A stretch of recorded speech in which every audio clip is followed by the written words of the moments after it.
welcome to the TCAT 10-minute take. It is I, your host, Trey L. Stewart, in quarantine lockdown still, and with me, as always, is my intrepid co-host, John, the essential worker, Chambers. Yes. And today we are giving you our 10-minute take rundown on Spike Lee's Da 5 Bloods. Yes. But before we get started, make sure you click that subscribe button and you click that bell to get all the 10-minute takes as soon as they drop. Now, as always, we'll have Mr. Chambers go first, and it would certainly help if I actually set the timer. It's okay. This is all a matter of procedure. It's been a second. It's been a minute since we've been in the thing, but we got some new movies coming out here, dropping on Netflix left and right. Yeah, that's true.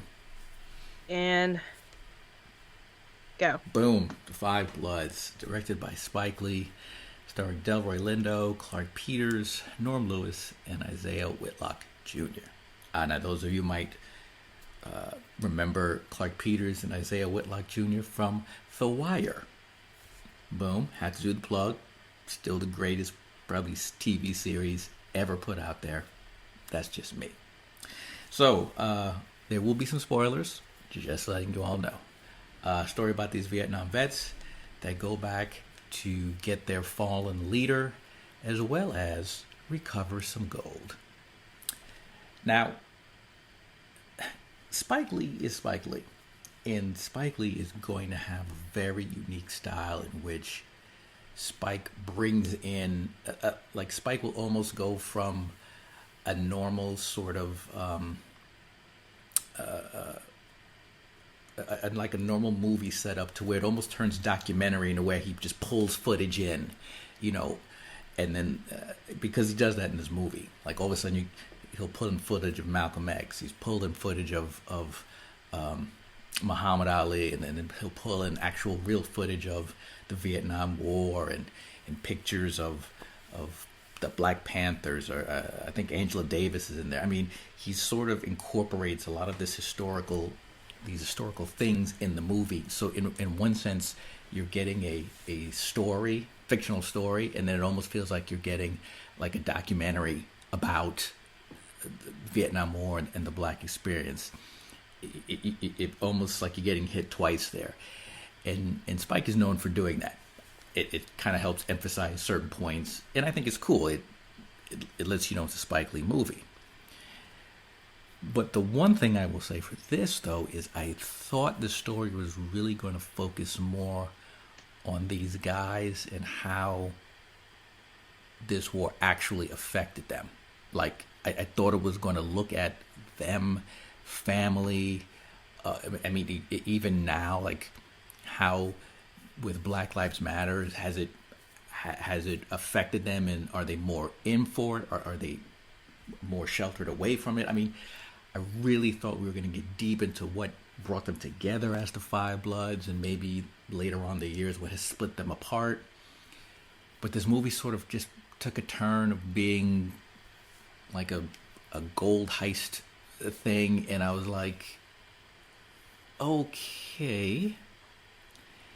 And so story-wise, I thought it was going to start that way because it felt that way. It had that feeling, and then it just diverged story-wise into something totally different. And I was kind of disappointed because I really wanted to know more about these guys because especially the characters, you sort of got a feeling that, oh wow, these guys really diverged when they got out the war, especially Delroy Lindo's character of Paul. And let me just say, Delroy Lindo just gives a huge performance as Paul. I mean, he puts on an acting class because Paul's got issues, and his son is there, played by Jonathan Majors. I mean, a great conflict. So I was thinking we're going to get into this, and it I don't know, it doesn't quite go there. It's, and I mean, I wanted to see how Chadwick Boseman really played into it. It's, I don't know.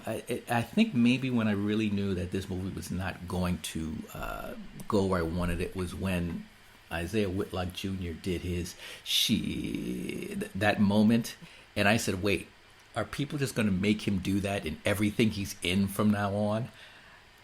And that kind of took me out of it, and I was like, oh man. So I was, I don't know, I was a little disappointed. I thought this was going to get a bit deeper with the characters and focus more on them. The story went to this gold heist thing, and it had some cool moments with them, but it didn't take it to where I was going. So I don't know. Where would you put it on our scale?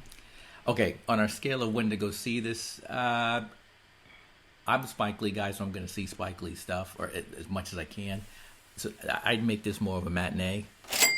This is definitely a matinee ticket kind of movie, and if I had to 1 to 10 it, I'll give it like a 6, because the performances are still good, especially Delroy Lindo's.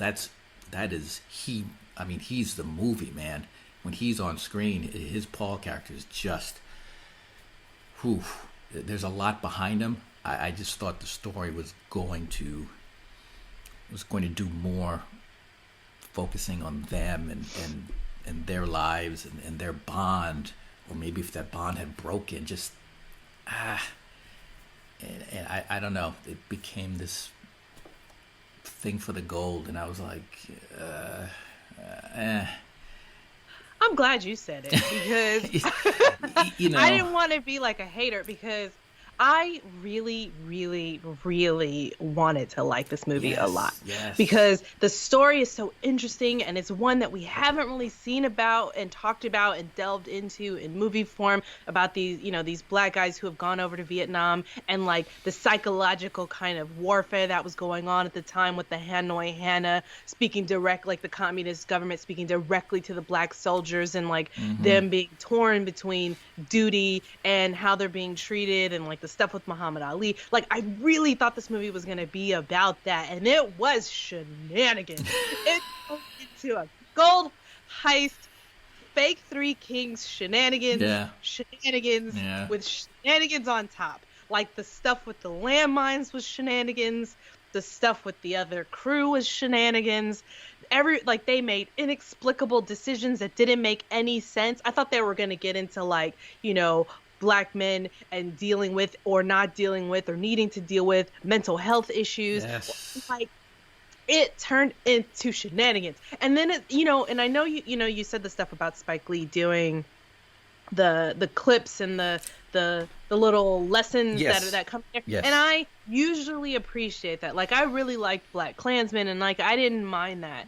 It's just, in this movie, it felt like one of those, when your social studies teacher trots out a TV, and then you have to watch, like, a pops in that tape, and you watch a history lesson, and then there's like really bad actors who are like, wow, what happened? I never heard about this. And then somebody and I'm not saying the actors were bad. The actors were great. It was just they were saying stuff that people don't say in the sake of the lesson.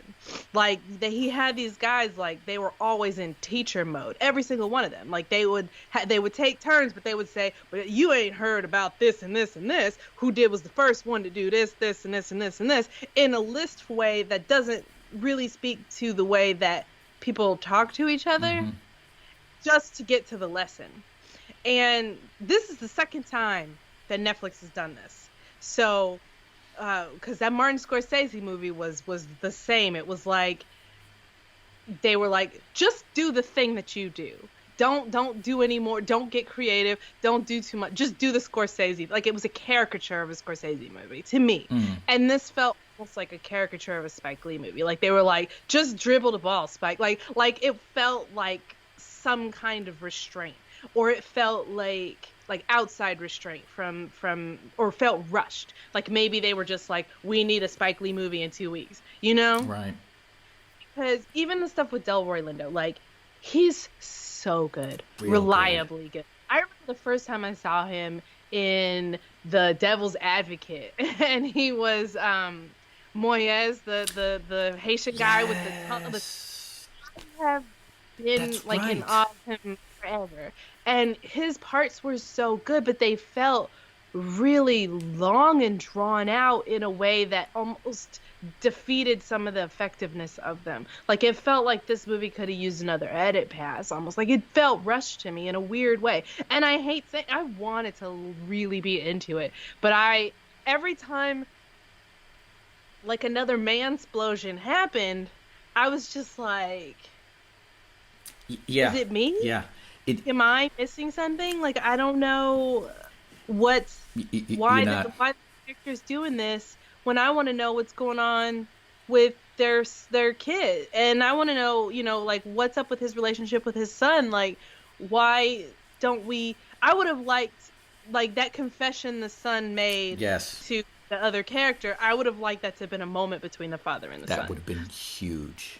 but it wasn't, and it was like there were just some things that were weirdly like he randomly finds the gold Hmm. in the most random way when there were just some really smart Spike Lee decisions and then some really like rushed Band-Aid decisions that I can't say for sure after seeing that other Netflix movie that those were those Yeah. were Spike Lee decisions, like there were some quintessentially amazing cinematic moments in this movie, and then a lot of bubblegum in this movie, like bubblegum patches. I will say when Eddie stepped on the landmine all of a sudden, I was just like, Actual F. the first thing that came out of my mouth was, "Oh, we're doing this in the movie. This is Here what." now. I knew it was going to happen because we wouldn't have met that girl otherwise, but I thought, well, here's what I thought was going to happen. What happened with the son, I thought that was going to be the only time, Mm. Like we didn't need Eddie to do it too. We didn't need a double tap on that beat. Well, it was We it was needed the- Eddie first, then the son. I know we didn't need the double tap. Right, We didn't need right. Eddie at all to do it. Right. If the son had done it and then they were able to like do what they did, that Mm-hmm. would have been effective enough. And then maybe that guy at the end who ran into one, like as Right. we didn't need a double tap on that beat. We didn't need that. And it was like, And then when it even happened, well, first of all, I thought something weird was going to happen because it was a weird shot. He's always backing up, the camera's following. So I'm like, okay, something about to happen here. yeah. And then when it does, I'm like, so wait a second. So wait, we're going to kill off these guys? And immediately I said, okay, there is no chance that this movie is going to go. I it's was gonna bring these guys together. right where I was hoping it was. I said, okay, now we are going to kill off these guys, and effectively, I'm gonna lose any chance of seeing how they even connect. I mean, it's all gone now. And so I was like, There was oh, it was such a missed opportunity with the connections and black men kind of like Yeah. showing the ability to heal and dealing with PTSD and mental illness and fighting for a country that's not fighting for you, and like all of this stuff that's in there and under the surface, and then it was like heist shenanigans, and I'm like, who is that even for? yeah, And yeah. I know. It's feel really personally attacked because I I know. I really wanted to like because it too. the soil for that story is so fertile. Yeah. And even the stuff with Chadwick Boseman, like he was just there. I don't know anything about him. I don't know why is he the leader of all these guys? He seemed like the youngest, and then there were some really interesting decisions, like to make all the Vietnam stuff be 4x3, and then to make the flashbacks into Vietnam still use the guys as their they older are, selves. yes. As they are, so you could like see them, like instead of younging them down or de-aging them. Like I thought that was a really interesting decision. Exactly. And it was just like I wanted that movie Yeah. that we never got that movie, and Yeah. I'm mad about Yeah, it was a missed opportunity. So what's your rating then? If it wasn't already on Netflix, I would say wait for it to come on. Yeah. So, well, Yeah. you can watch it, but just know if you're going for like a better than average social studies video Mm, with like a Three Kings style shenanigans in it. yeah. If you're looking for, a really deep journey into, black men psychology and mental health and healing and dealing with their issues, this ain't it, Chief. Sorry. Yeah, this ain't Um, it. This is a missed opportunity. and I had never seen a movie about this time period, about these guys who are essentially, like our parents' generation, you know, I've never effing seen that. And if anybody knows another movie that's about that, please send us a message. Let us know, because I would like to see that movie. That's true. And not seeing shit, even a documentary at this point. Like, it's just something, like, my parents are too young for Vietnam, Hmm. but like not by much. And my dad definitely has friends who are that age, and so does my mom. Like, it's definitely pervasive, and I just, man, I wanted that movie so bad. I wanted that. We really did. And I feel like it might be a Netflix thing. Yeah. Well, If Spielberg does a Netflix movie and it looks like a cartoon version of a Steven Spielberg movie, we'll know it's Netflix. That's true. That is true. But what is not a missed opportunity? They were like, you got 2 weeks, make this. But what is not a missed opportunity is definitely subscribing, hitting the bell, and checking out for more 10-minute takes here on the channel. Yeah, you can get more of our reviews. Unfortunately, this wasn't one of the ones that's going to be high on our list, but you can find out what is by subscribing, hitting the bell. Also, if you go to our website, tcadnetwork.com, not only does it have links to our 10-minute takes, but also to our podcast, TCAD, TCAD, Theatrical Conjecture and Dissertation, fancy name for an unfancy show. Also, Good Morning Antioch and The Reading. So be sure to bookmark the webpage as well as subscribe. Yeah. Maybe next time, Spike. Or just the next time he makes a normal movie that's in the theaters, Yeah. Or then maybe that's it. and it just has more time to like really To do it. to do it. Yeah. Yeah, all right. Jazz hands.